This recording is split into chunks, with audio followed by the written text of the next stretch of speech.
And let's now catch up with RT's Alexei Yaroshevsky, who is in Kiev. Now, Alexei, from the embattled streets of the capital there, let's move to the political arena now. Tell us what's been going on then in the country's parliament. Well, if the last several days have been sensational in terms of the level of violence we have seen in the streets of Kiev, today is certainly sensational in terms of political things happening inside the parliament. In the latest move, the Ukrainian parliament has decriminalized the article of the country's criminal code which landed Yulia Tymoshenko, the former prime minister, into jail for 7 years. She's already spent 2 years, as far as we remember, for the abuse of power. Now, effectively, she may go free. It's really hard to say when that may happen, but it's no longer a criminal punishment for the alleged crimes she committed back in 2009. So this is effectively meaning that might be a chance, as some people are saying here on the ground at the Independence Square, that the future president of Ukraine is now will now be released back from prison.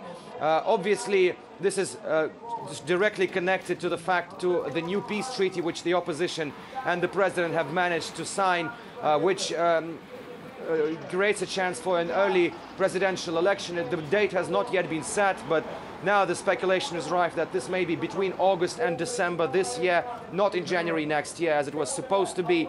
Also, the parliament has already voted to return to the constitution of 2004, which gives more authority to the country's parliament than to the president.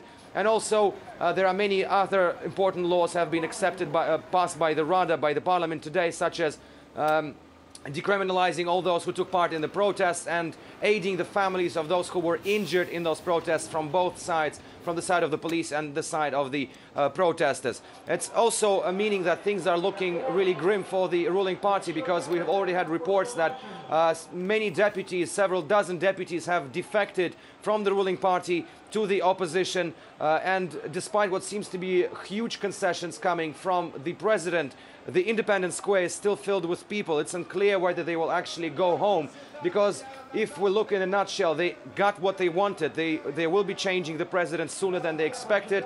The government is already down. The parliament may also be changed, and then the constitution of 2004 will be returned. This is something they've been wanting since the very beginning. But it seems they're not completely happy here. I just heard talking from the stage that they want the immediate resignation of the president and him to go on trial, as some say. So we have to wait and see whether the Independence Square will be happy with these conditions. But indeed, these concessions made by the government are huge, to say the least. RT's Alexei Yaroshevsky from the centre of the Ukrainian capital. Thanks very much indeed for that live update.